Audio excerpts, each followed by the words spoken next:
You torch me? We'll send someone in.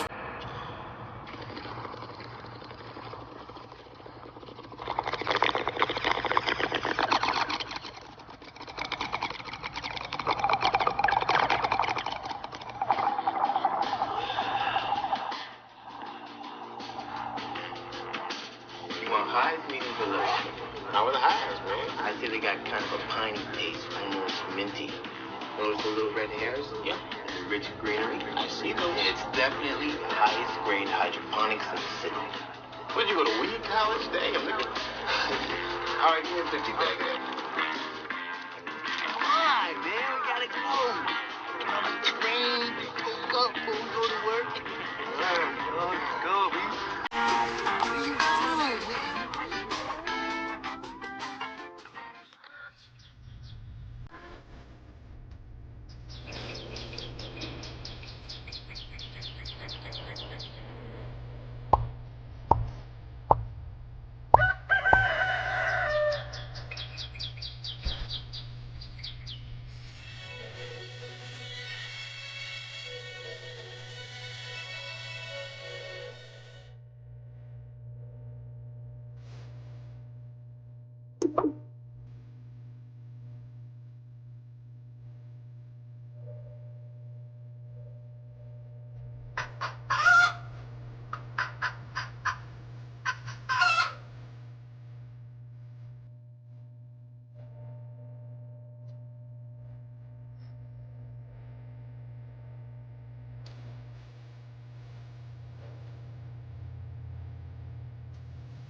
Hello. Hey guys. Hey. Hey Winnie, Wing Zero, Mom, Dad. Oh, God forbid Mom and Dad be here. Oh, hey Gina, Okie. What's up, guys? Y'all ready to hear about the dark history of Lake Lanier?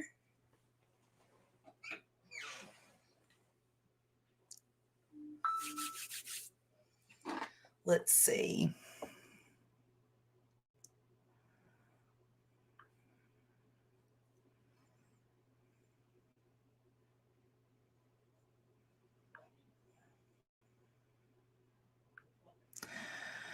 Do y'all see the poll? I don't see the poll anymore.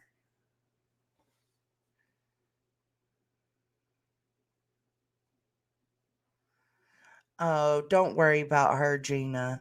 If she comes back, we'll just drive her crazy again until she fucks up and does something else she's not supposed to do.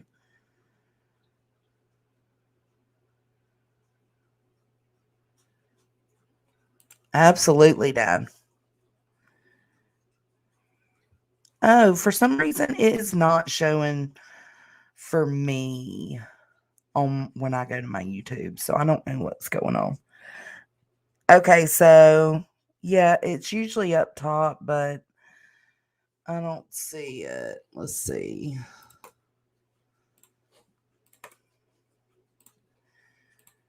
Anybody's welcome to come up and join while we go over this.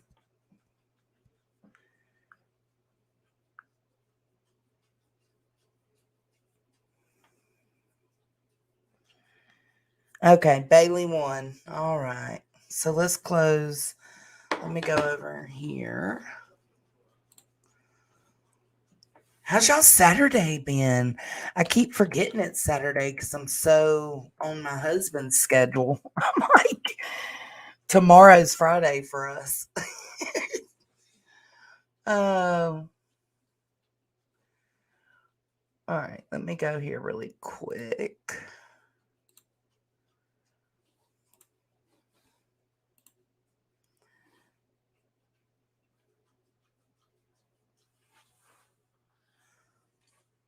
Okay. Bailey Sarian one is our storyteller. Yeah.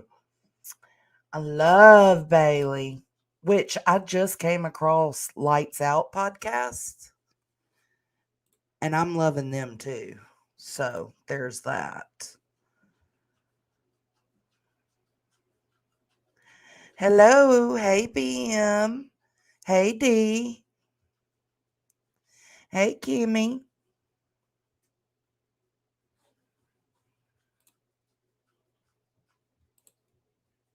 Hello, hello. All right, let's see. Yeah, I like them, Gina. Today was my first day running across them. I like them. Okay, so let's see. Because, see, the only difference is Bailey's Lights Out kind of. Actually, they really talk about the same thing, both of them. That you, of course, everybody knows there's just different ways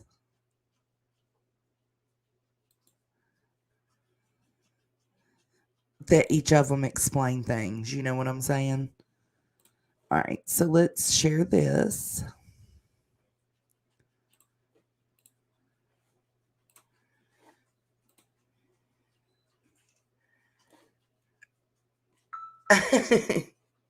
Oh, they for sure are a thing. All right, let me see a 1 if you ready. Send me a 1 and make sure y'all go and like the video. It just helps put me in the algorithm. And it's a free way to support me so that other people can find me. Thank you. Love you. Boom. Let's get it. I see all the ones. Yeah, buddy. All right, here we go. Dark History. This is Bailey Sarian. I'll be dropping her links to this video and the link to her channel. Could you guys imagine that? Could you imagine just like this mob coming after you with no reason, no evidence, and you're like consistently afraid for your life? I could not imagine that. That just seems scary to me, and it's so sad.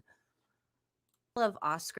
Dad, because this is Lake Lanier. Oscarville is Lake Lanier. Oscarville is the town and the history behind them flooding Lake Lanier. Oscarville, they whatever the fuck they think is going to happen. Buildings that were not burnt down would be targeted by random gunfire. Fake notices full of racial slurs were printed saying that the Black residents of Oscarville had 24 hours to get out. These notices actually said that the Black residents had to leave by law, even though this was illegal. This was not true.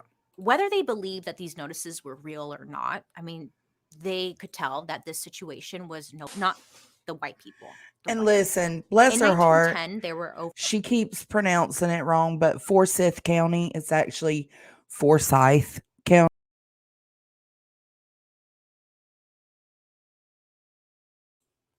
All right. So there's a little story time with Bailey. This was her little rendition of the things that went on in Oscarsville, which is now under Lake Lanier. I also have a few more videos. Let's go to this one. Hopefully I won't get struck for this one because it says some pretty not great things.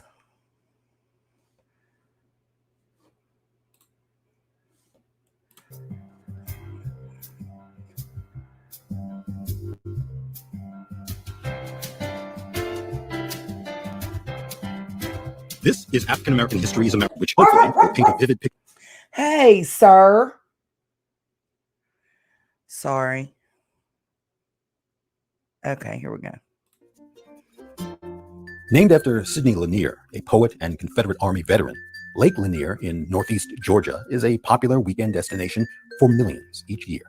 The lake is located just between Gainesville and Beaufort and is suitable for fishing, boating, and suntanning. The U.S. Army Corps of Engineers estimates that some 7.5 million people visit Lake Lanier annually. But Lake Lanier's existence lends itself to a history of state-sanctioned theft and racial cleansing.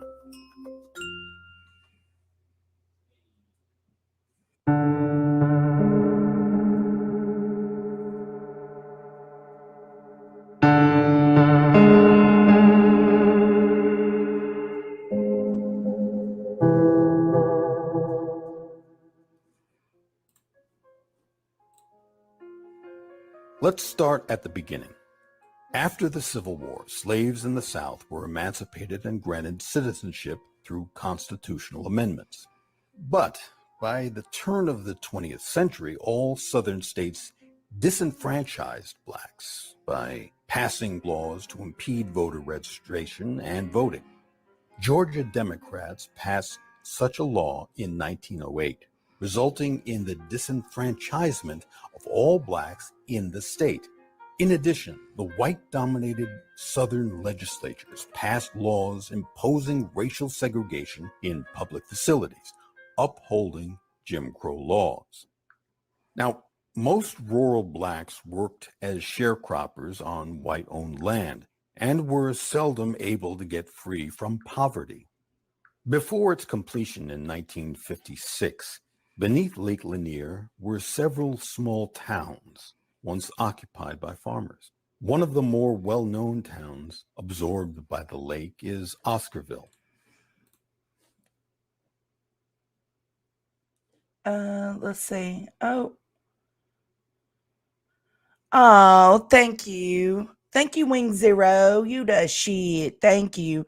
Make sure if you received a membership from Wing Zero, you tell her thank you.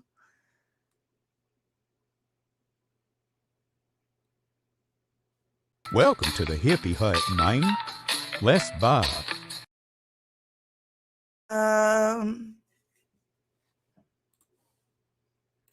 Although portions of old Oscarville, Georgia still live on the map, the original city survived through lore.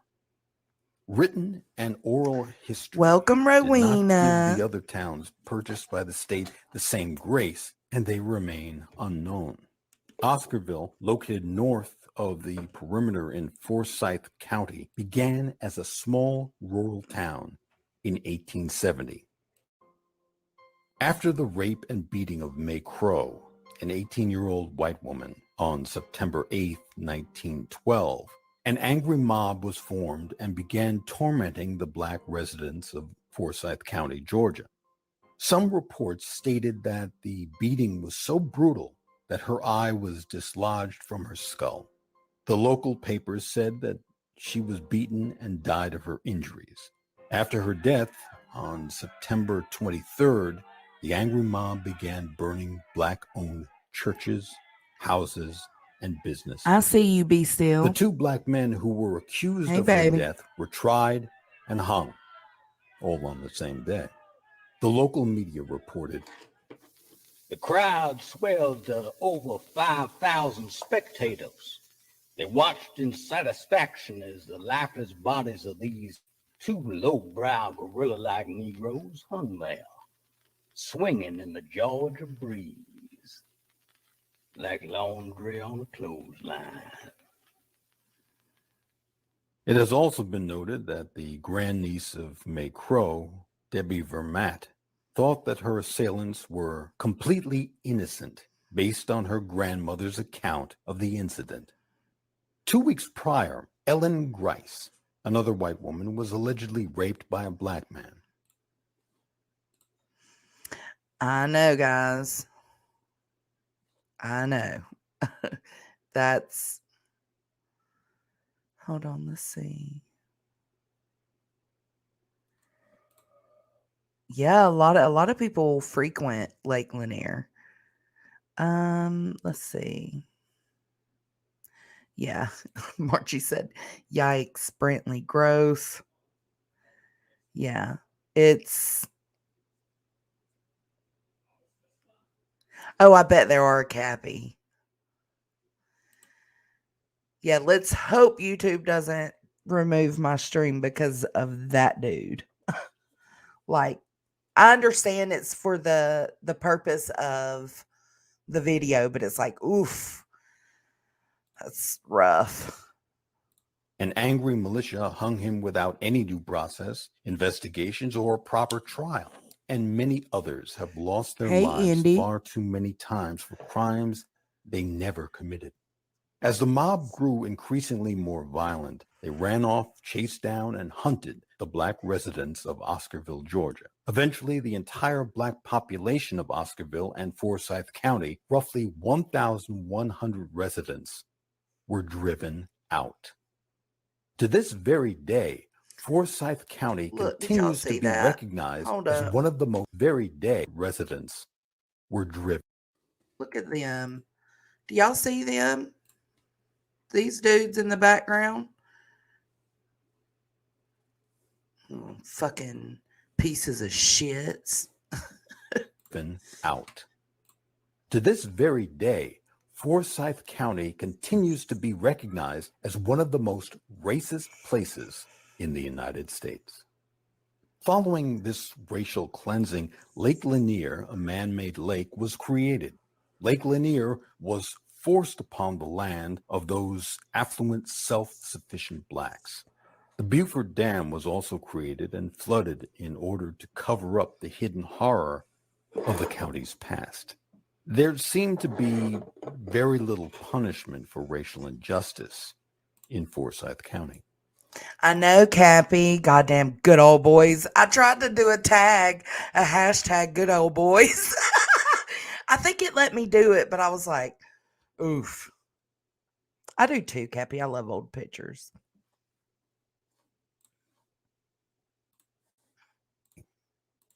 This is why, listen though, this is why history is so important and it doesn't need to be erased. Like, I understand how traumatic it was, but we need to be able to look at the changes. We need to be able to acknowledge, like, and remind ourselves that thank God we are not in this same space. Are we in the best space? No. Will we ever be? No. There's too much hate, period. But we're better than we used to be. And that's a good thing. The cover story, state and local legislature and news sources sold to the public, was that Lake Lanier was flooded to ensure that Georgia was always replenished with a strong water source and to support hydroelectric power for the city of Atlanta. Even in 1956, people continued to lie about the facts of this creative cover-up. White residents even went to the extreme of raising the level of the lake high enough to cover. Absolutely, Stifler's mom. That phrase is disgusting as fuck. Racial cleansing. Like, what in the actual fuck? I can't believe people were that way, and some still are. Some absolutely still are. Absolutely.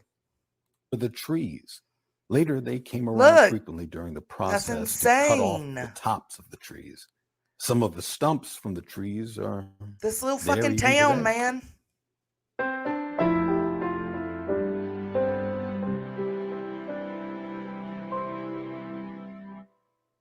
This is African American History is American History. I think that was it for this one. Okay. So now I've got this news clip. It's a little 5-minute clip. Story. All new at 5:30, we are taking a closer look at an all-black town in Georgia called Oscarville. Yeah, there's been a lot of talk about this on social media for the last few years. And if you haven't heard of it, it's probably because it no longer exists. It's buried under Lake Lanier. 11 Alive's Latasha Gibbons has more. When we started working on this story, Cappy. we set out to track down descendants of Oscarville. Weeks later, we found a family who could trace back their roots 4 generations. They shared with us stories that were handed down about what the all-black town was like, including the night that led to its destruction. It was set on fire by night riders after they say a white woman was raped. Then later, it was covered by the body of water we now know as Lake Lanier.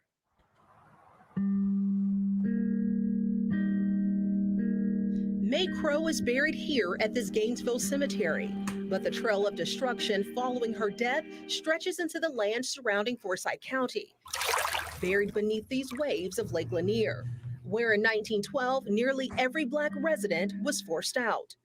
That includes people living in an old Black town called Oscarville. The community was formed in the late 1800s during the Reconstruction era. There was a very strong community feeling among the Blacks. About 300 children that went to some of the schools that were the Black schools, and it was closely connected. Dad, if you have something you want me to Google about Lake Lanier, like if you have something you want to add to it, just tell me, put what I need to Google in the comments. To the churches. Georgia history teacher Lisa Crosby says Oscarville was a thriving Black community, full of carpenters, blacksmiths, and bricklayers, but farming was the top trade. No, Cappy, we've never, nope, So they really I had didn't, I miraculous never did. Farming growth here while the rest of the state was really struggling. But then residents were abruptly forced off their land.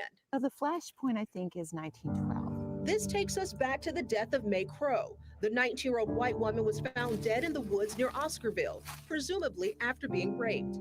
Typically, the answer to white girls being raped was go to the Black community and just start blaming people. By nightfall, terror began to reign over Oscarville. So from there, the rage and hatred in the community, mobs got together and they were called night riders, and they were riding throughout Oscarville and driving out the Black community. And the night turned deadly. You know, they were waking up by fires outside, fire bombs thrown in the church. Filmmaker Bob Mackey recaptures those horrific nights in an upcoming television series. Anytime anything happened, guess where everyone would go? To the church. Well, they attacked the church. People were hung, lynched. Mackey's series features stories of direct descendants like George Rucker, who can trace his family back 4 generations to Oscarville. He tells the story of his great-grandfather, Bert Oliver, and the entire family being forced off their land. Night riders came through. They had to leave everything. The main thing they left was property. My grandfather had 100 acres. Rucker says many relatives died as they tried to flee. So when they got to the Chattahoochee River, from what I understand, they were told, when the mob got up on the bridge, they were told that they either had to swim or drown. Most of them didn't make it. My grandfather was one of them that did make it. He lost some brothers and sisters. He says his relatives who survived settled in Gainesville. From what my mother told me, Bert Oliver, he would sit and tell her this story, and he would just sit and cry. Crosby says whites in the area took over the remaining properties. She says Oscarville farmers were specifically chickens, poultry, which set the pace for Gainesville eventually becoming poultry capital of the world. You have a farm already going, and you had free land, so you just take it. Rucker says his great-grandfather married his second wife, Beulah, and they built this school that still stands in Gainesville today. By the late 1950s, the Buford Dam was built. Oh, thank you, Okie. Whoever got it, make sure you thank Okie Crime News. Welcome to the Hippie Hut 9. Let's vibe. Welcome, welcome, welcome. Thank you, Okie, for supporting. And Lake Lanier was formed, covering up Oscarville and swallowing most of its history. Many believe Lake Lanier is haunted because of the high number of drownings. We spoke to officials who tell us because there is an entire town that includes structures and even forest areas with trees that are 60 feet tall, it makes it more difficult to navigate through, and someone can easily become trapped in debris, leading them to drowning. We have so much more on this story on our website. On their website. Okay, let's see.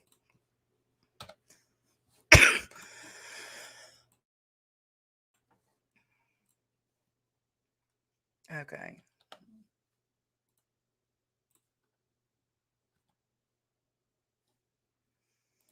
And other lost relics.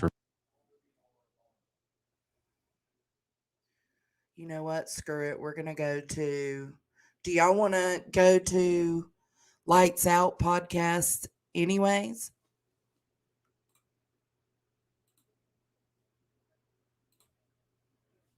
Because I think, if I'm not mistaken, Lights Out explains a little earlier history of it with the Cherokee Indians.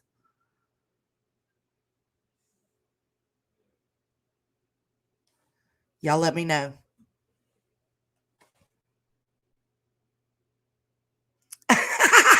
Sure, why not?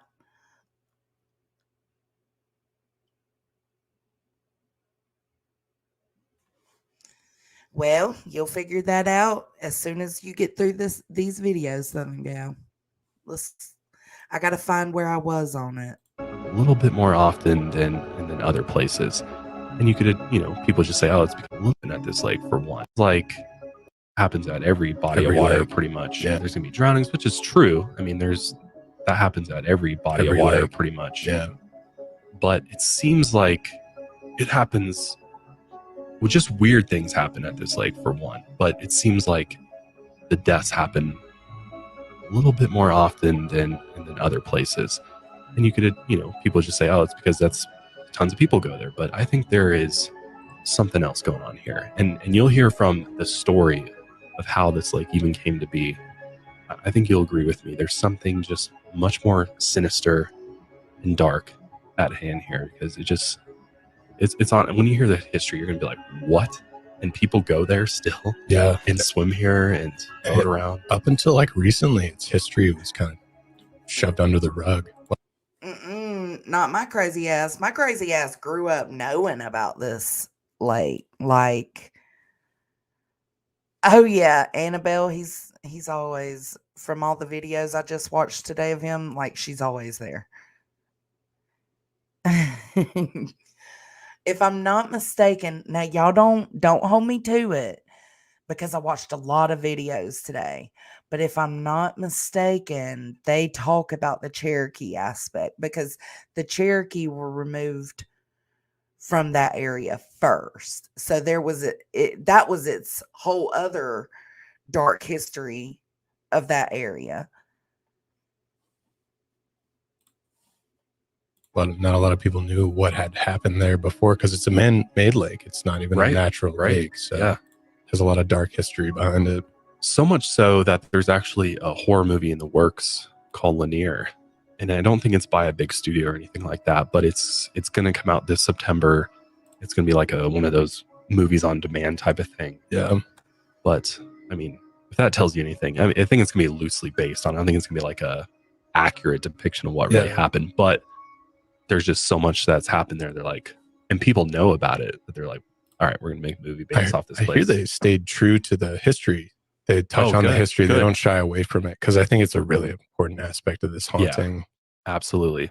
So we are going to get into the haunting of Lake Lanier. But before we do, I want to remind you that we still have our cryptid collection available at milehighmerch.com.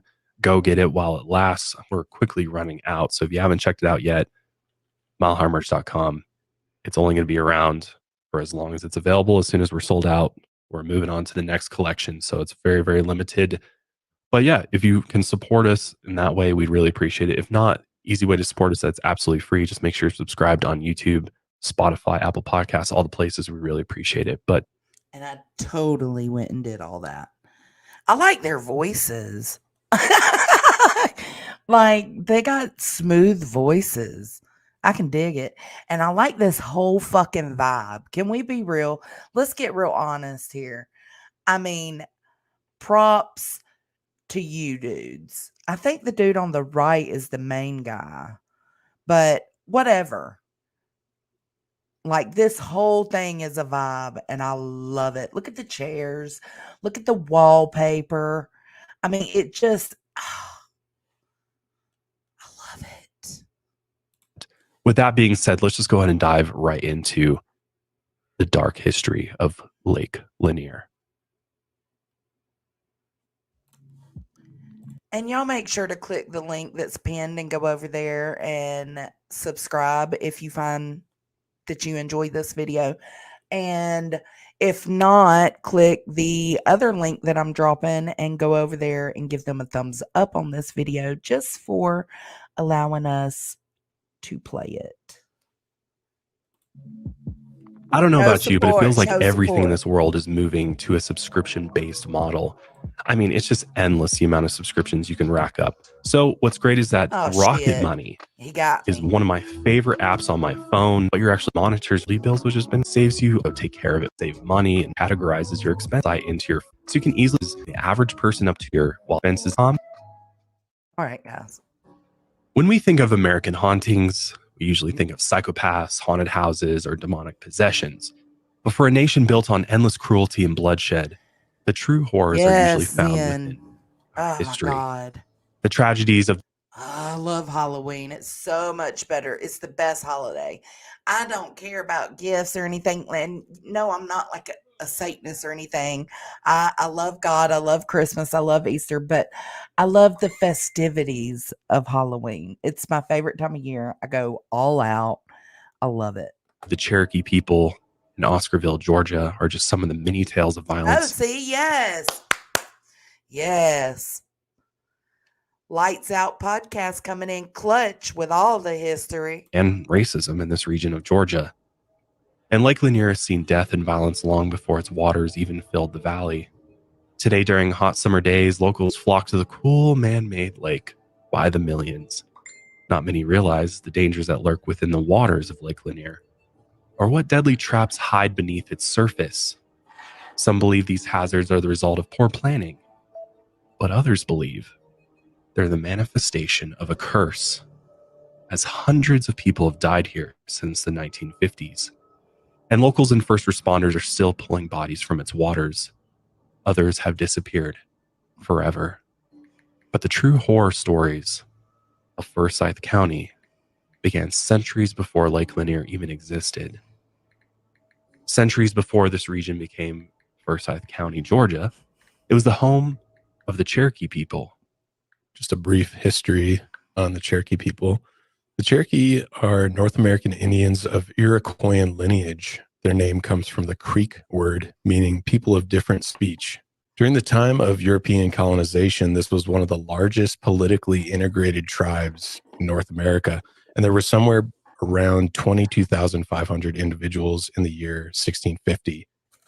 They controlled about 40,000 square miles of the Appalachians, including many parts of present-day Tennessee, the Carolinas, and Georgia, which is the place we're covering today. They're known for weaving baskets, making pottery, cultivating maize, beans, and squash.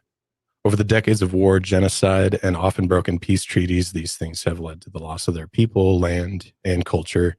And by the 1800s, many of them were assimilated into American settler Hey, Shay B. In the 1830s, the Cherokees in Forsyth County were forcibly removed from their land. They had no legal...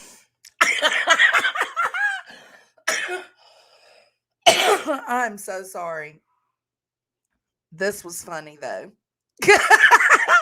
In light of everything Creek Squad going on right now, Burden of Proof said not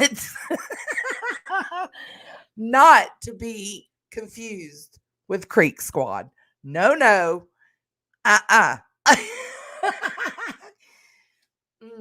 That was funny. Thank you, Burden. legal rights in the eyes of U.S. law, and their holdings were taken away from them and sold in a land lottery.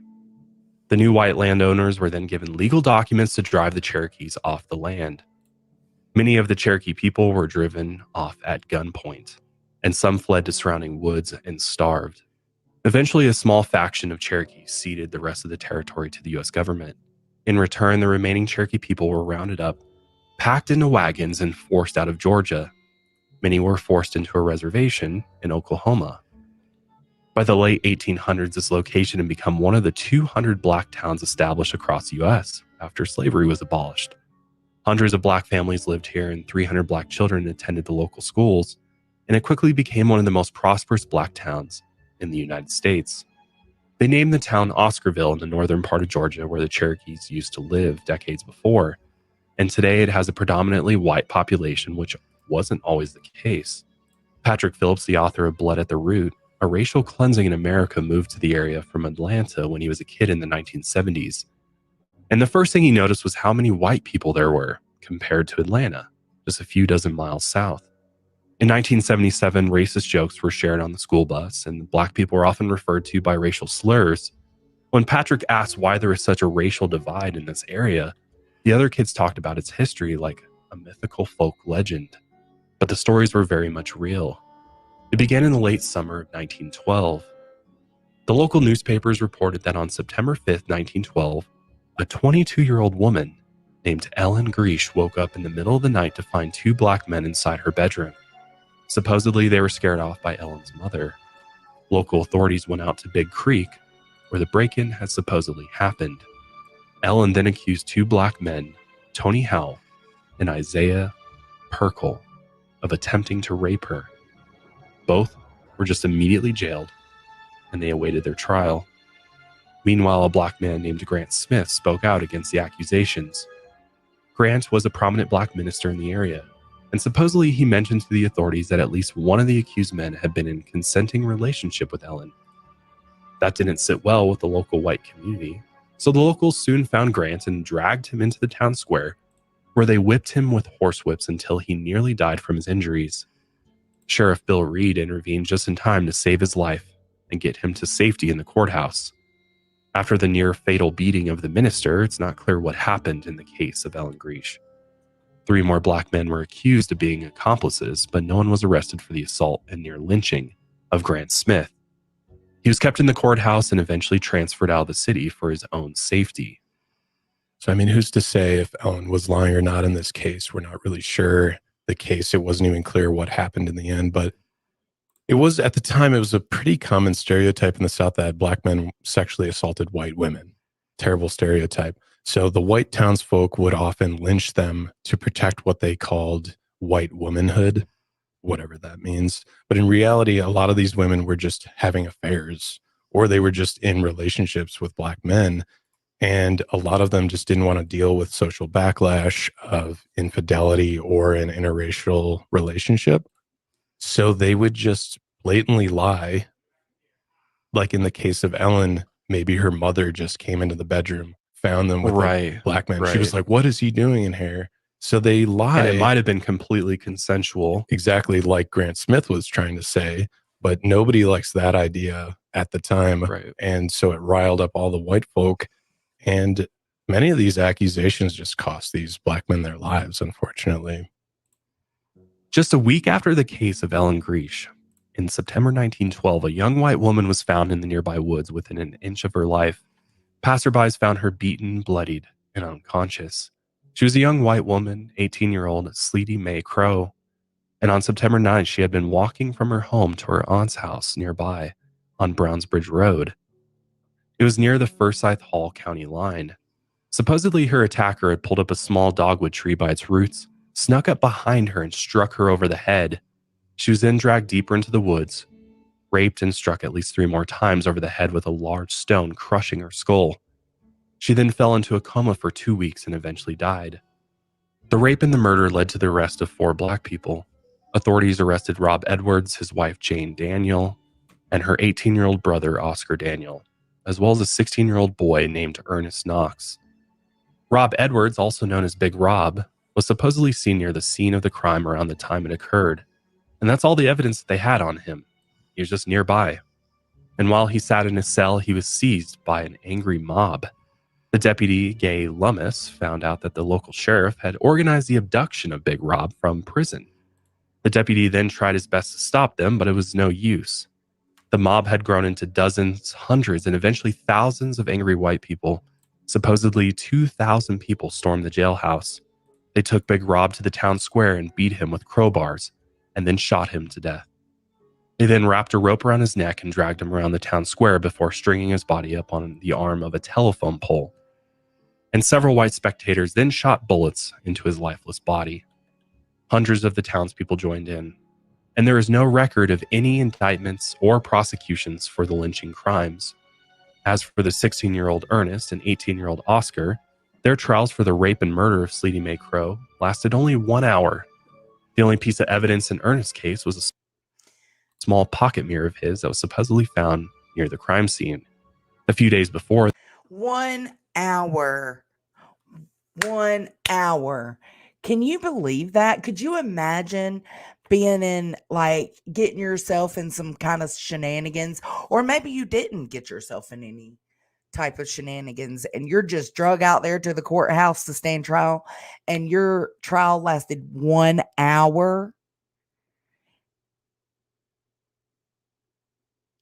Like,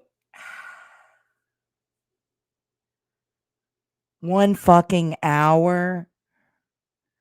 And there, imagine that. Having nothing to do with it, being pulled here, beat, mangled, thrown up into court, hosted by a mob. Your trial lasts 1 hour and then you're dead.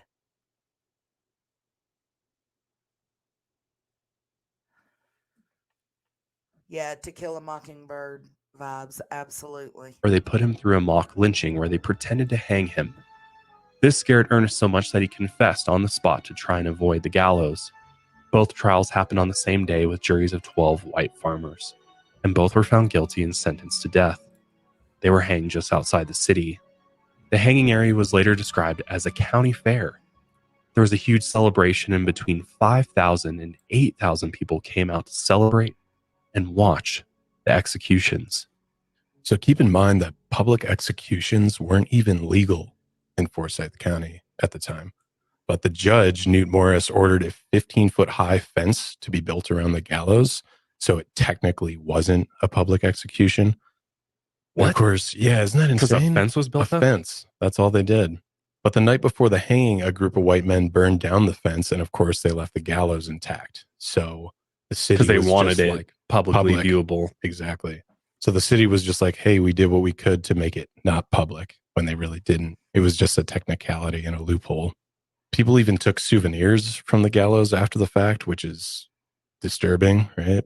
They took pieces of the noose, and one piece is even still preserved in court records, and it's actually placed next to Ernest Knox and Oscar Daniels' names. Oh, wow. So now it acts as kind of an artifact of our disturbing history, Right. but at then it was like someone just wanted Prized this. Yeah, possession. Wow. exactly.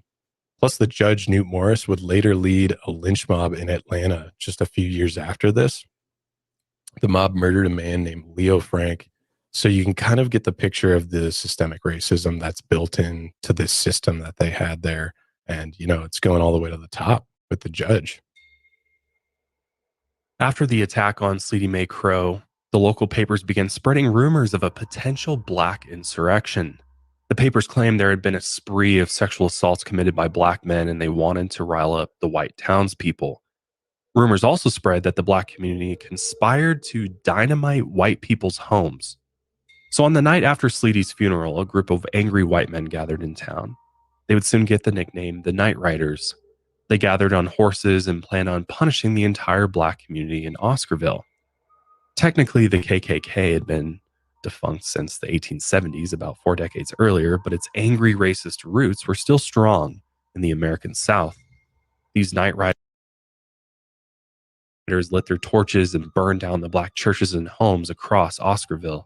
Attacking churches was a way to break the social and spiritual community.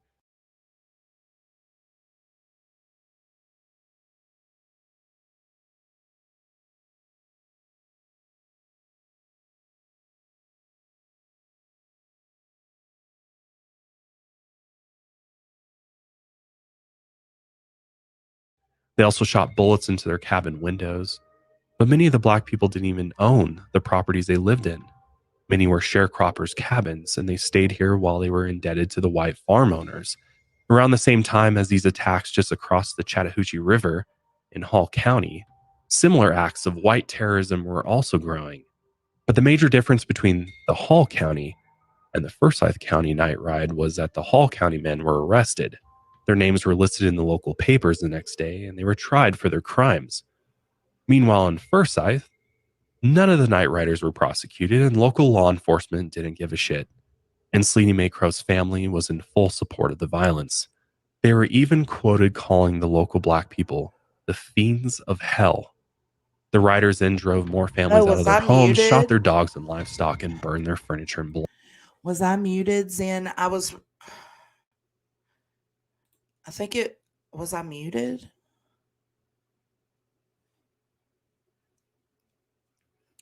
When I was talking about Bridget Bishop and the little video I watched of the dude going to her grave. Either way, if I was muted, that's what I was saying. That it was interesting.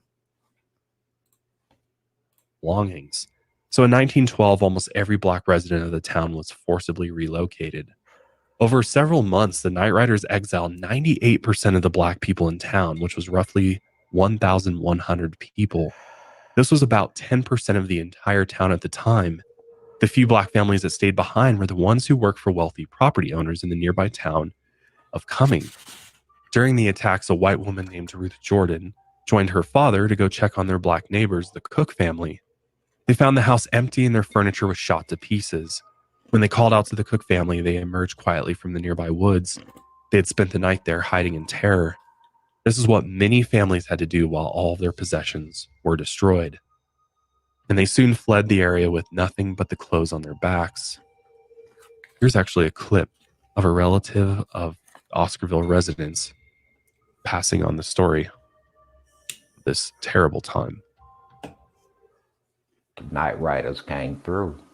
They had to leave everything. The main thing they left was property. My grandfather had 100 acres. So when they got to the Chattahoochee River, from what I understand, they were told, when the mob got up on the bridge, they were told that they either had to swim or drown. Most of them didn't make it. My grandfather, one of them that did make it, he lost some brothers and sisters, from what my mother told me, buried all of them. He would sit and tell her this story, and he would just sit and cry. 100 acres. His grandfather owned 100 acres. They just had to abandon it. In one of the most prosperous black towns in the U.S., and yet they're just driven out. Yeah. So disturbing. And by the end of October 1912, all the Night Riders had to do was leave a bundle of sticks at a black family's front door, and that family would be gone by morning. The homes that weren't burned were left abandoned, later seized by the government for the owners not paying taxes, or their titles were illegally stolen by white landowners over the years. And for the next several decades, Forsyth County remained all white. After the racial cleansing of 1912, many of the white property owners went on to prosper in the region. They became so successful that Oscarville was one of the few farming communities that survived the Great Depression. Zen, I was just talking about, because I seen you mentioned her, and I was just saying that there's somewhere on YouTube, I found a video when I was in a deep dive. I was in a rabbit hole, and it was a dude like kind of just walking around the historical parts of Salem, and he takes you to her grave, and it was really cool.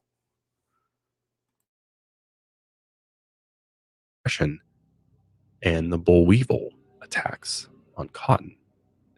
But as the years passed, the state government began looking at the town as a possible water supply location for the Atlanta metro area. Almost everyone in town, except for 5 families, were asked to sell their land to the government. Roughly 700 families from 3 different counties sold a total of 56,000 acres to the U.S. government. And in 1947, the Chamber of Commerce and the Industrial Bureau struck a deal to construct the Buford Dam, which took 4 years to complete. Once they finished it, they filled in the lake for the first time in 1959.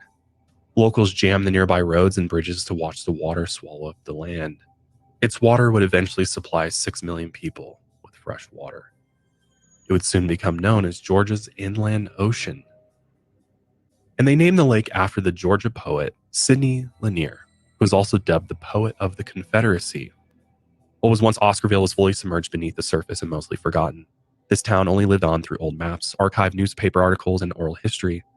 The Forsyth County newspaper had been established in 1908, but for some reason, all of its records before 1917 are completely missing, probably not by accident. And much of Oscarville's history wasn't even remembered until the 1980s. A civil rights march in 1987 became one of the first public moments that the tragedy in Forsyth County was addressed in modern times. Before the introduction of the lake, many of the remains of Oscarville had been removed by the Army Corps of Engineers before the valley was filled. But the traces of buildings and fence posts and other lost relics remained. Debris from the roads and bridges still cover the lake floor. Most of the trees from the surrounding forest were cut down to the stumps. But some of the submerged trees still stand 70 feet from the bottom. All these hazards had become a problem for swimmers and boaters, especially during seasons of drought. Still, many use Lake Lanier as a vacation spot to relax and unwind, especially during the summer months. 11 to 14 million people a year visit the lake and take their chances. It now currently has 625 billion gallons of water, almost a million Olympic-sized swimming pools, and it stretches 38,000 acres with plenty of places to boat and camp along the shores. Its deepest point is 200 feet, right near the Beaufort Dam. As the years pass, many notice a shocking number of victims drowned in the lake. Somewhere between 600 and 700 people have died since the lake was first created in the 1950s. Not all drownings, but still, 700 people have lost their lives while visiting this lake.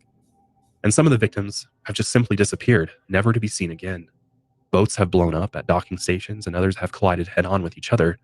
The sheer number of victims at this lake has made many people believe there's a more sinister force at play, and these deaths might not all be accidents. Every year, head-on boating accidents plague the waters, and overconfident swimmers often get caught in the deep water. From the surface, these waters look clear and gentle, but time and time again, people disappear. And many eyewitnesses have noticed that victims aren't often seen struggling at the surface before drowning. They're just gone, without a trace. Buck Buchanan, a search and rescue diver who has worked at the lake in recent years, said, "This lake seems to take people in one gulp." For years, he's had to reach into the pitch-black waters to grab hold of lifeless arms and legs to bring bodies to the... That is so scary.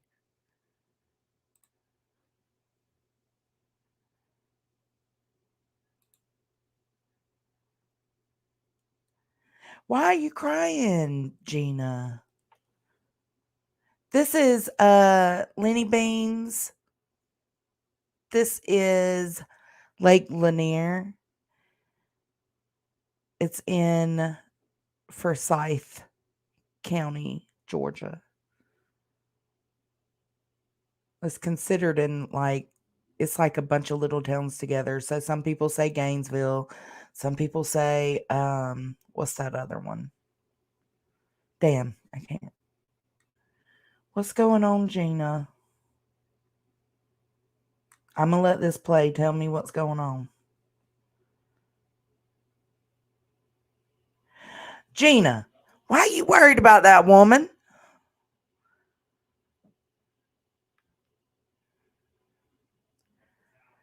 Don't be worried about that woman.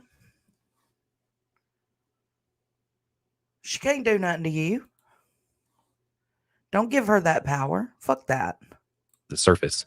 This lake is 26 miles long and has 700 miles of shoreline. You could argue that the massive size of the lake might cause an overwhelming amount of deaths.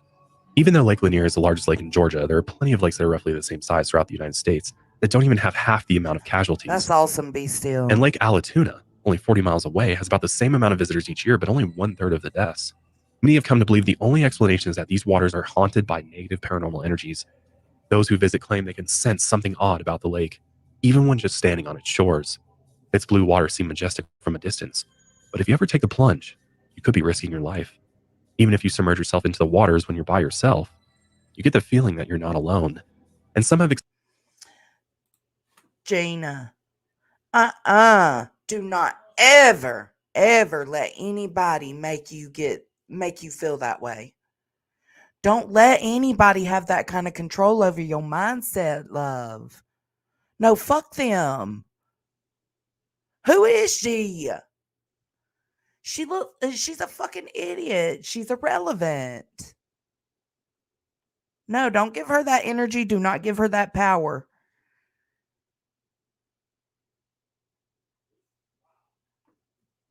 She's a energy grifter, is what she is. All right, back to the presentation. Explain that the water feels thicker than it should.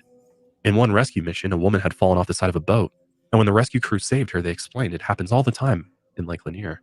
But the woman was embarrassed. She was a young lifeguard and a great swimmer, but she told them the water felt like swimming in molasses. For decades, researchers have examined the lake to try and explain the unusual amount of casualties. Some believe it has something There to you do with where the go. lake was created. Energy vampire. Many believe the victims of Lake Lanier get caught in the debris from the ghost towns on the bottom. Fuck them bitches. She's a loser. A 50-year-old, I don't even know how old she is. She's an old ass loser.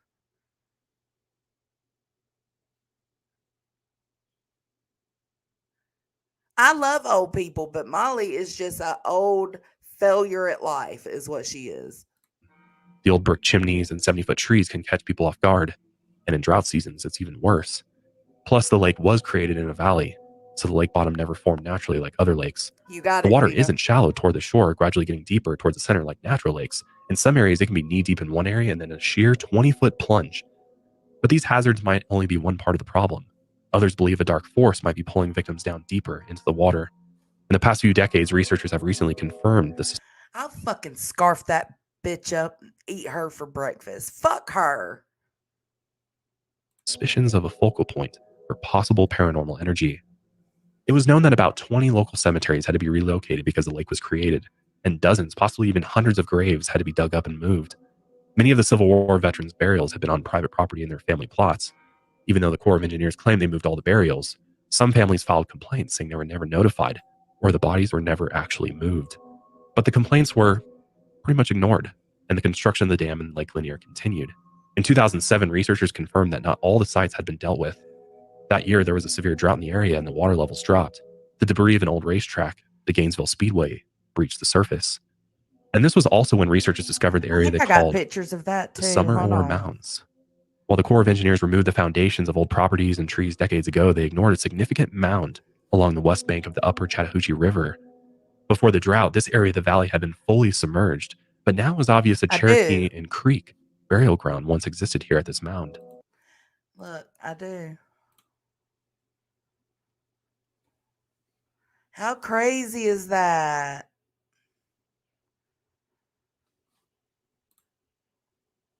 Like, what?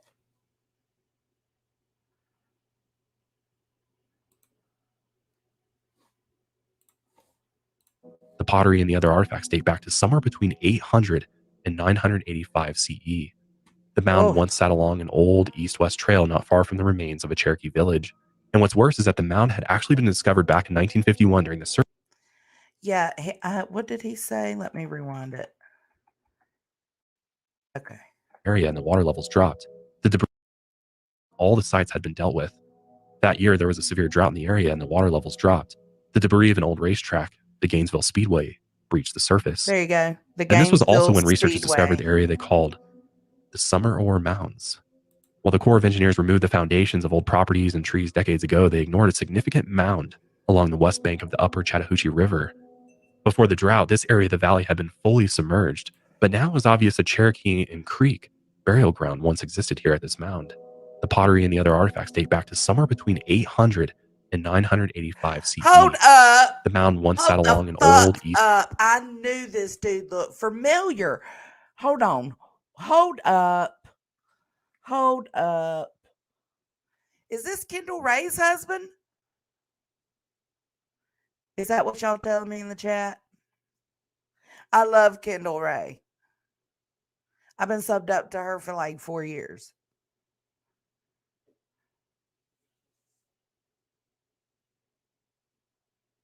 Oh my God. I fucking knew when I seen him, he looked familiar. I ain't believing that. What? Yeah, I love Kendall Ray. And Stephanie Harlow and Bailey Sarian and Christina Randall sometimes. East-west trail not far from the remains of a Cherokee village. And what's worse is that the mound had actually been discovered back in 1951 during the survey of the area before the construction of the dam. And instead of protecting the area, the burial mound was desecrated and submerged. Some reported that all the bodies had been removed from the burial mound. But many believe this was a lie in order to just move the project forward. Some blame the failure on poor subsurface Yeah, and they had the baby. Yes. Oh my God. scanning tech back from the 1950s. But it was clear that the water supply for Atlanta Metro is more important than this ancient burial ground. So the waters of Lake Lanier crept in. Many believe that countless bodies of No. Cherokee and Creek indigenous Americans still remain beneath Kendall, no, I don't think Kendall Ray's the one that did makeup. I know Bailey does makeup. the surface. Once the sacred ground was violated, many believe the dark energy began Yeah, seeping into the I'll lake's drop the waters, link. and the power of ancestral spirits might have cursed the lake forever. In Native American tradition, there's a widespread belief in curses, especially when it comes to land-based curses. And it kind of stems from this strong belief in animism, which is kind of a multi-faced religion that has been all over the world. But it's basically, to sum it up, is a belief that the material world is infused with spiritual essence. So animism perceives all things, animals, plants, rivers, rocks, people, as alive. This religion can be found all over the world, and some say it's one of the earliest forms of religion found on the planet. Here's a brief clip of Chief Meisel Joe, a spiritual and political leader for the First Nation people, talking about what animism means to This is him. so interesting. I walk in the woods, and that's my church. I talk to people, and that's my church. So I'm not bound by having to go to this one little building to, pray and to speak to my Creator. I do it here. I do it, particularly in the woods. I do it. Now, I don't know if they talk about the Lady of the Lake, which is one of the ghost stories for Lake Lanier on this video, but I do have one queued up for next. So I have no incredible hang-ups about not going to church. So as this belief ties to their burial mounds, as far as I can understand it, many Cherokee traditions have long-standing beliefs on how to treat their dead. Oh, be still. I have. Girl. That's some shit. It's very important to them, and especially to not even disturb these burial sites or the bodies buried there. So I found it ridiculous that the people were like, hey, there's this burial mound there. And they were like, oh no, but we moved all the bodies. It's okay. Yeah, like you're still desecrating the mound. So either way, if you moved them or not, you've destroyed this place that's sacred. So yeah, I tend to really believe, I find animism to be very interesting, and honestly, I tend to believe in it, honestly. Like, somebody who grew up in a traditional sense of church, like I've found that just being in nature is my church now. Yeah. And definitely. I feel most spiritual when I'm surrounded by nature and Same. trees and really feeling grounded to the earth. I find that very interesting. And I do too. I do too. I align with that so much. If y'all see me dropping random creators in the chat, it's because these are creators I support myself. These are members of the Vibe Tribe. You know what I'm saying? So it's just a way to show support, and so that anybody who may want to go check them out, there's the link. You can go check them out. And I'm adding to the list as I go because I can't remember everybody at one time. So when I see you pop up and you're a creator, I will add you to that list of who I support and back. it's just, they're so wise. I mean, they're just so well connected with their spirituality. It just shows, like, especially like our government, how disconnected they are, not just from spirituality, but just, the beginnings of human civilization. I mean, these people have been here for thousands and thousands of years, and to just completely disrespect them by being like, oh, this is inconvenient for our project, so we're just going to dig you up and move you, without actually like thinking deeper about what's actually, how sacred this ground is. And I mean, and just digging up dead bodies in general. I mean, even for Oscarville, and just being like, oh, we're just going to relocate them because we need this area. Yep. I mean, it's just, I do believe that this area is cursed because, and as we've seen in other episodes where people have built upon burial grounds. We have a huge mound here too. Well, about 30 minutes away in Macon, Georgia. I just wish that just one damn time, I can eat a popsicle without having to share it. You give that baby dog some popsicle. There is intense paranormal energy. There is things that happen that are completely unexplainable. And when you, the only explanation you can seem to get is from the history of it. And you start realizing, like, oh, this was a sacred burial ground and you disturbed it by building X, Y, and Z on here. Of course you're going to have these problems. Yeah. Of course you're going to have all these deaths and accidents that happen, and at a much higher rate than somewhere else where you didn't necessarily disturb, because I mean, obviously the controversy is it just the sheer amount of people that are here that's why there's a higher rate of casualties here. But I think when you really dive into the history, especially learn about just how. Oh my God, y'all are showing out in the chat. And then I laugh, and this is not a laughing matter, this video that we're watching right now. Oh, look.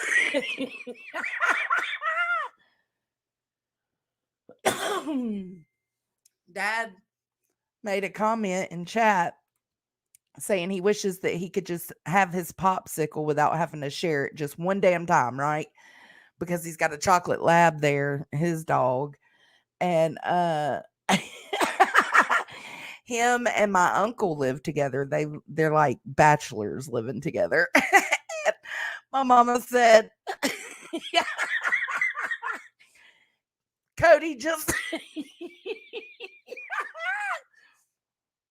Cody, just tell Greg no. Like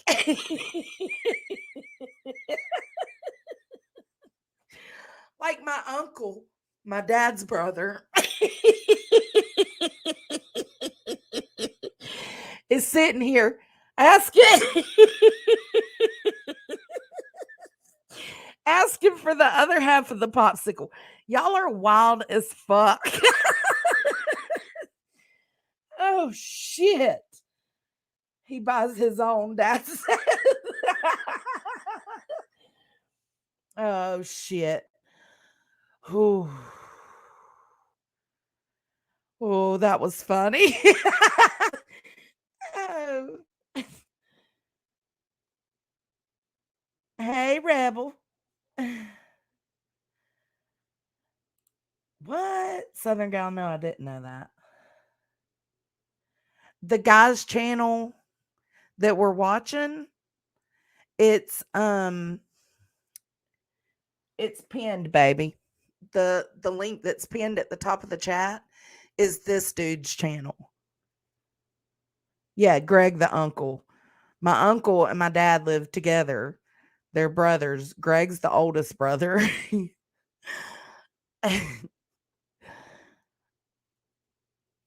And Mom was trying to say that it was my uncle asking for the other half of the popsicle, not the dog. Oh. Jenny. What happened? Oh.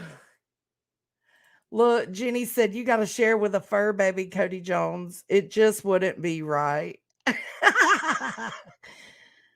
Oh, and Mom said, Jenny, I don't want his stupid popsicle. I fucking can't. I fucking can't. That's my mom and dad, yo. Oh, people get so mad that they are on my channel and supportive, but I love it. I love when they're here showing out. Look at them.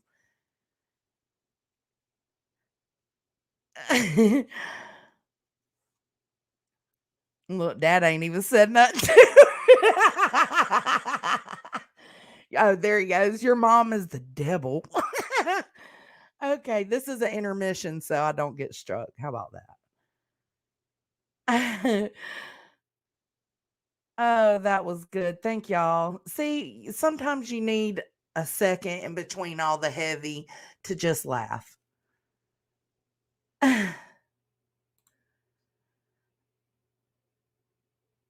Oh, she's going hard now. Look. Dad, you better don't take that shit. Mm. Oh, that's good. And because Gina said, wait, does your mom live with them? I'm confused. No. My mom and dad are divorced, Gina. And Mom said, Gina, I don't live with Bert and Ernie.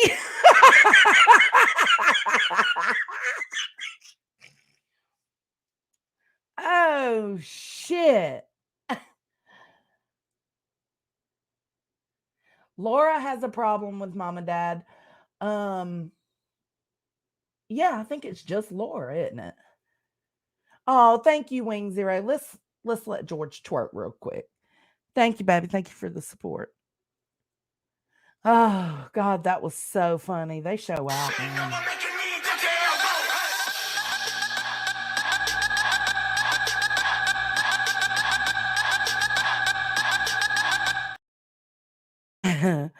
Thank you, Bammy.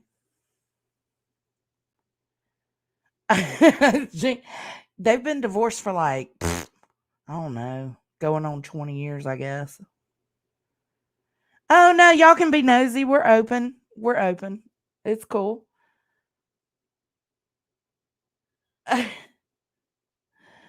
Oh, thank you, thank you. All right.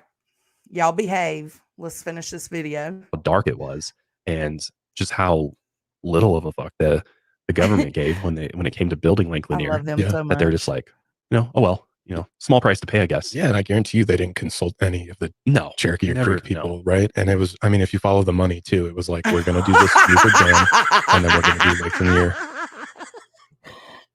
Stop. Look, Mama, he got you. He said, Gina, we are not divorced. I just received an exorcism. Oh, I'm clipping this shit. I'm clipping it. This is raw and unedited. I'm clipping it and I'm making a video just of my parents going at it in the chat because I'm going to make the haters hate, man. Oh my God, that's so good. Oh man. Because they could just see the economic. Well, yeah, they're trying. I mean, they're clear. They did it for Atlanta to build Hell the plan yeah, out, and I'm make it bigger and obsessed bigger. with myself. I'll go clip myself. I don't give a fuck. I love myself. Right. And ultimately, money is at the root of all of this. But yeah, I mean, it makes complete sense to me, and I'm sure many of you out there are like, yeah, no shit. There's so many unexplainable deaths here, and Right. there's just horrific things that happen. Is because you disturb something very sacred and very ancient that was here long before any of us, that we should have respected, that we didn't. Yep. And now we're Hey, paying the consequences Ellie. of that. It makes complete sense to me. Same. With rising interest rates and the cost of living seemingly at an all-time high, now is the time to finally take initiative with your debt. Stop waiting and start saving with your own free out. If you're making sucks to feel like those 0.5% to push action test on, about 200 have died since 1994. And it's also reported that 27 bodies have never been recovered. People have simply just gone missing in the water, never to be seen again. Even after rescue teams have dredged the bottom and sent experienced dive teams, some of the victims have mysteriously vanished with no explanation whatsoever. Rescue teams have known exactly where some of these victims entered the lake and exactly what water currents are at play, but some of the bodies still have not been found. Some have tried to give rational explanations for where these bodies have mysteriously disappeared to, like alligators eating the bodies, but there are no natural alligators in Lake Lanier. Some have been dropped off there, but they're usually identified quickly and removed by wildlife services. Without any rational explanations, many have turned to the paranormal for answers. And one story has explained why so many people are dragged to the bottom. Mom threw in the white flag. I can't think of a comeback on that one. So this whole time she's been sitting there fucking laughing. I guarantee it. Bottom of the lake and disappear. The story of the lady in the lake has made it to the front page, Georgian folklore, and she dates back to April 1958. Two young women named Delia Mae Parker Young and Susie Roberts were at a local dance at the Three Gables, a roadhouse in Dawsonville, Georgia, and they decided to leave early. Susie drove them both in her 1954 Ford sedan, and on their way home they crossed a bridge over Lake Lanier. Susie somehow lost control of the car and it swerved and broke the side rail before spiraling off the edge, crashing into the dark waters below. Authorities noticed a set of skid marks on the bridge. It was obvious a car had gone off the side, and it was assumed that the women both died in the lake. In the years since, others have reported their steering wheel veering towards the lake by an invisible force. But when they sent divers down to investigate, there was no trace of a car or the women. About a year after the accident, a local fisherman was walking along the shore near where the accident had happened. As he looked out toward one of the bridges, he saw a horribly decomposed body slowly floating along the water. The body was so decomposed, no one could identify who the victim was, and the cause of death was undetermined. The strange thing about the body was that both hands were missing. Many assumed that this had to have been the body of Susie or Delia, but at the time it was impossible to know. Jane Doe was later buried in the 1970s, but decades later in 1990, a team of engineers dredged the lake bed to set the foundation of a new bridge.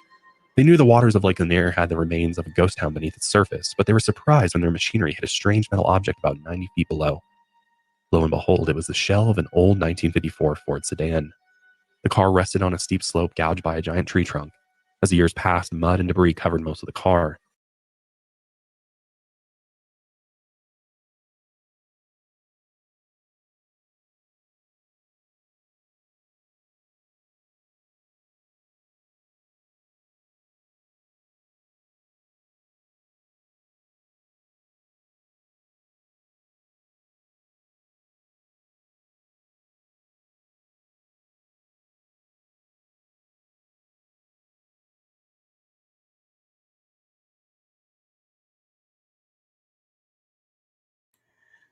Okay, let's see.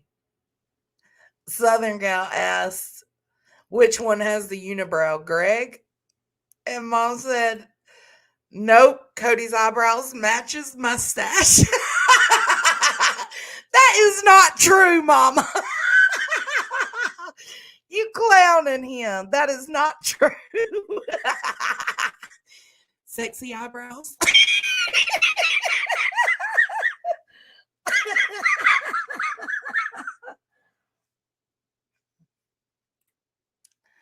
Y'all shut up and kiss my ass.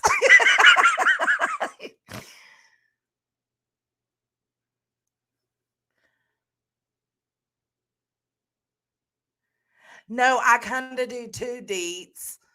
I kind of do too. I love Bailey, but I kind of enjoy his storytelling because, I mean, he went real deep into it. And he talked about everything that's heard or told about Lake Lanier. So I dig that.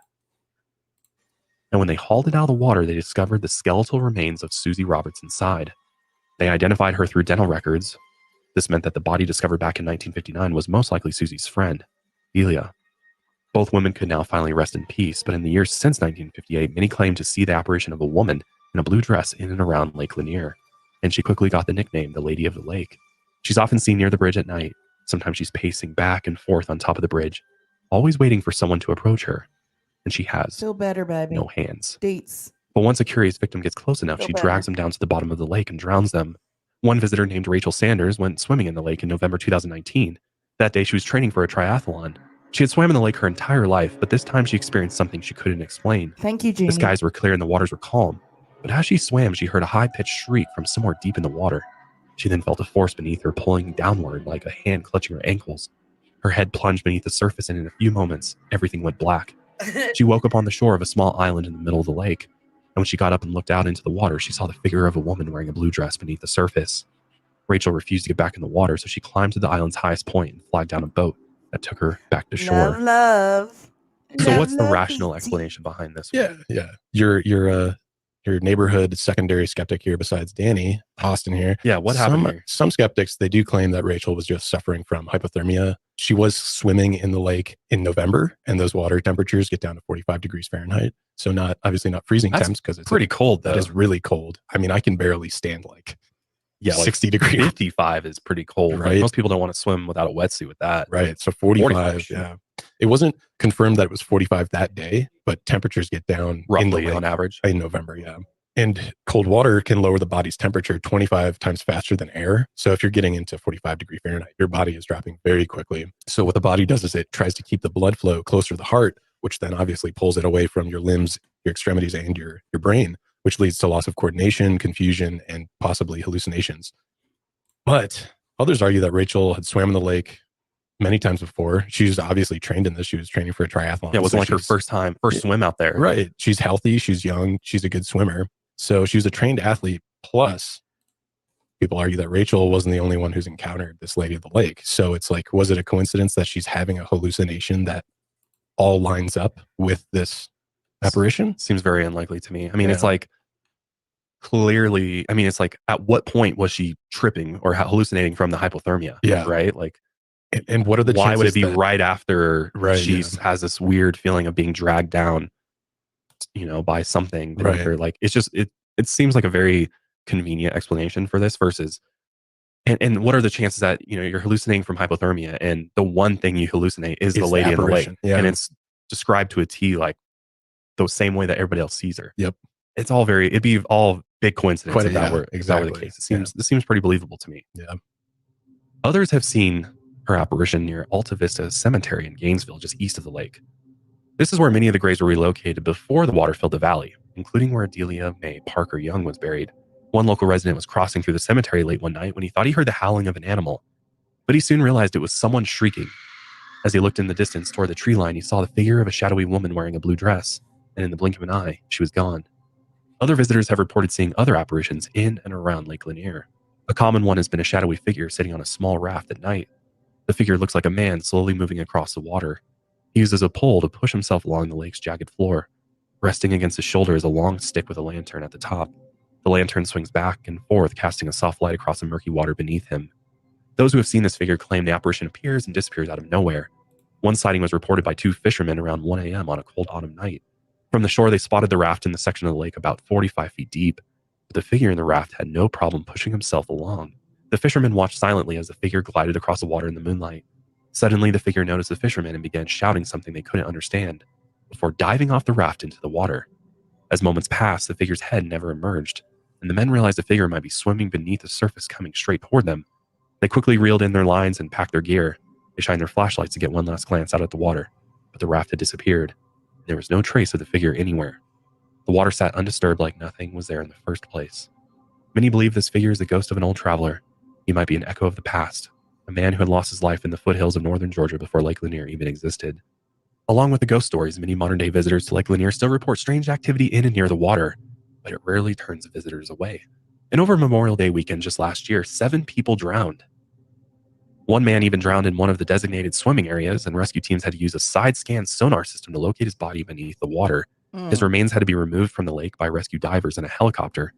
These divers who risk their lives to find these bodies have to deal with large chunks of debris and pitch black waters towards the bottom. By evening, some have even described the waters as literally pitch black, and the deeper you go, the darker it gets. One diver, Richard Pickering, has made it his mission to find lost items down in the depths. He straps on his 40-pound oxygen tanks and dives into the frigid waters that get near freezing temperatures. Beneath the surface, he has found endless treasures, dozens of rings, car keys, and even full pickup trucks in the murky waters.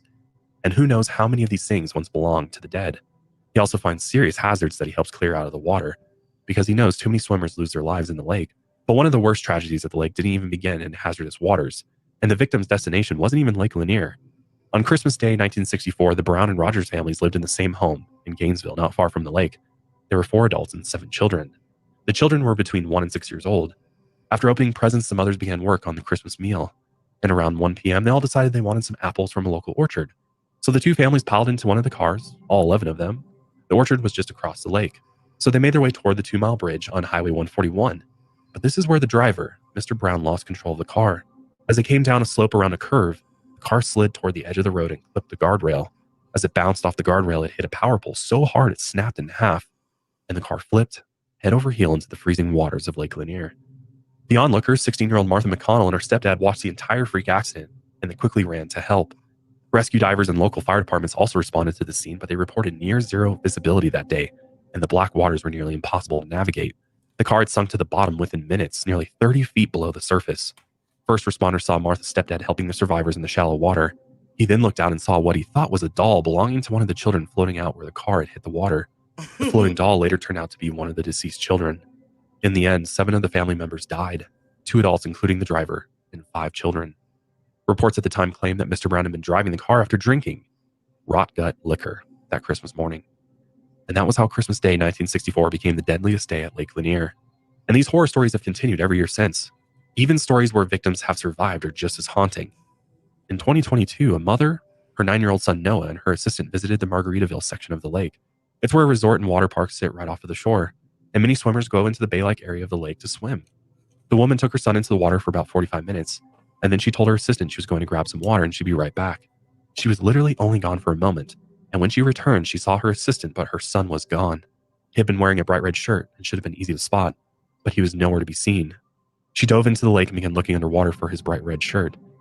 Deeper into the water is when she finally spotted him.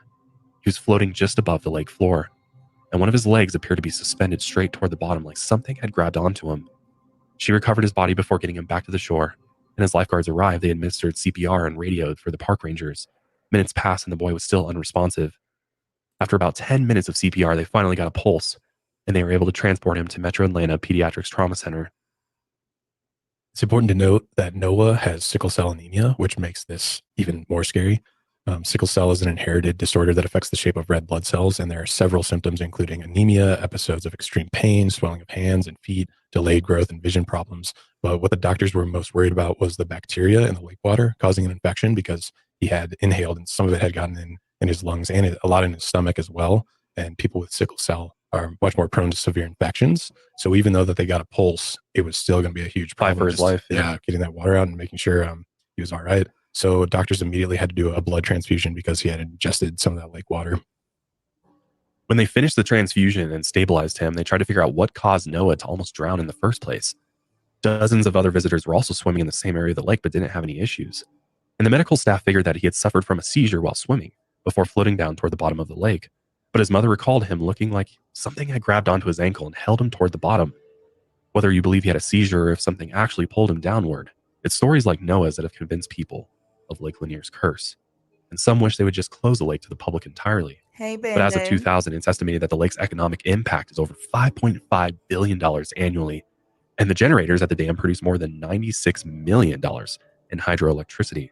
It also has 68 parks and recreation areas, 122 campgrounds with more than 1,200 campsites, 10 full-service marinas with restaurants, gas docks, pump-out stations, and boat storage. So despite the deaths and horrors, this man-made lake is going nowhere anytime soon. No fatal curse can stop the flow of money at Lake Lanier. Seems like the message here is swim at your own risk, because something's going on here. Yeah. I mean, Noah's story really, I first heard about Noah's story on TikTok, actually. I think his mom posted kind of like a retelling of what happened on there. And I remember watching it. I was just like, oh my God, because she was very adamant about the fact that it was very weird. Yeah. How it was almost like he was gone. He just like disappeared. Yeah. And it's like he was pulled down, because it's like when drowning, unless you're having a seizure or you pass out, and you just kind of sink at that point. Usually, like people drowning, there's a kind of a fight. You know what I mean? Towards Like the surface, right? Yeah, and they're it seems splashing. right. People are right. calling out for help before they go underneath. Right, Yeah. right. Which there were a bunch of other people. If you see, his mom has pictures of him like right before. Yeah, this is a populated area. Yeah, there were other swimmers, and it's a very like relaxed resort area too, where people hang out and then they can go in kind of semi-shallow Me waters, either. and then it's just gone. It's just like a split second, and then all of a sudden he's at the bottom of the lake. Yeah, and the fact that she specifically remembers his leg being like at a weird angle where it's almost like an invisible hand's holding him down there. Right. That's scary. And that's just one story of many with similar experiences at Lake Lanier. And you could obviously say like, yeah, a lot of the deaths are just, drunk people, boating accidents and stuff like that. But there are too many suspicious deaths, especially with the bodies disappearing. That's really disturbing. And not being found at all. Yeah. They're just simply gone is wild. Which it is it's pretty deep lake. It's huge. Yeah, but I mean, the they're fact that they real have dredged it chairs. a number of times Yeah, and still real haven't found chairs. some of the bodies. Yeah. People have disappeared is very eerie to me. And even that old one where, the two women careened off the side of the bridge. Hey, and they were like, well, here are the skid marks. Yeah. Here's the broken rail. They went down there. They couldn't even find the car, which is mind blowing to me. I just think with how, especially once you know the history of this lake, and if you I think even if you're skeptical, I think you have to give this a little bit of because I'm I don't never getting in I- that water. Okay, so that's pretty much the end of it.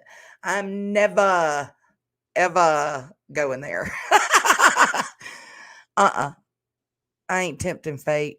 Fate ain't tempting me. Okay. So that's pretty much it. I've got the other video just in case they didn't talk about the Lady of the Lake. I still have that video pulled up, but since they did talk about it, we're going to skip that one. I did want to show let's see. Let me share this before we end, because I'm going to get off by 9:30 so that I can go hang with the hubby before he goes to bed. Okay. So a secret about a secret on the photographs in Blood at the Root. So this dude who looks strikingly like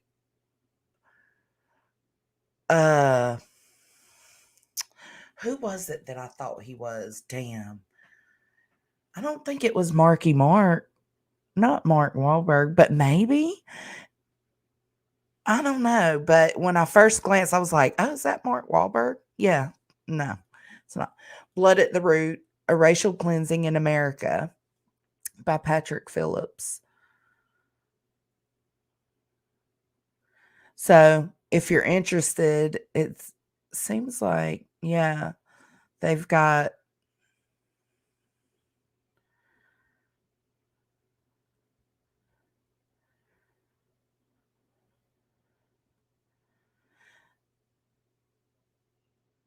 this one is showing the group of people. Let me see. I think I've got this picture too.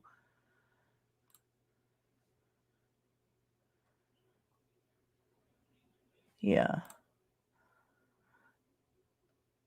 So essentially what that one was saying, let me exit these out.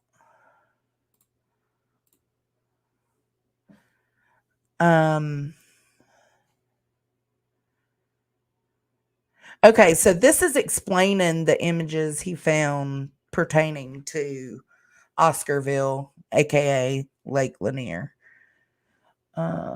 It shows a jumble. Okay, near the end of my research, I came across an even more provocative image. It shows a jumble of buggies spilling out onto Tolbert Street as people made their way home from the double hanging of Knox and Daniel. Two white men in the foreground stared directly into the camera with an expression common to so many lynching photographs of the Jim Crow era. Somber but self-assured, earnest yet openly content.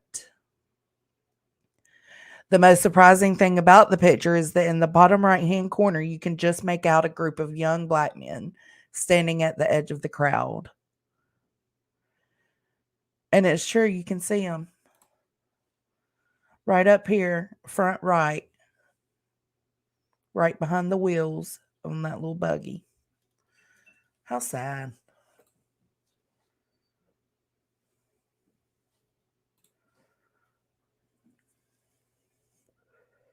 But I thought that was interesting to share, because if you want to read or get an audio version of it, if this interests you, yeah, I would definitely, because they're going to have a lot of details. And there was something else. There was a show and a movie. This is the movie. Blood is thicker than the water it's under. It's called Oscarville. I don't think it's even came out yet. And then this is the TV show based around it. Oscarville, Below the Surface. And I don't know when that comes on either, or if it's already on. I just thought it was interesting so that we can all look that up on our own and see, what's up. Let's see. All right. Yep, I think that's it, guys. All right, so here's the thing. I don't know that I'm going to go live again later tonight. I might. It depends, really. If I get in there chilling, my husband goes to bed about 10:30. So if I did, it'd be about 11.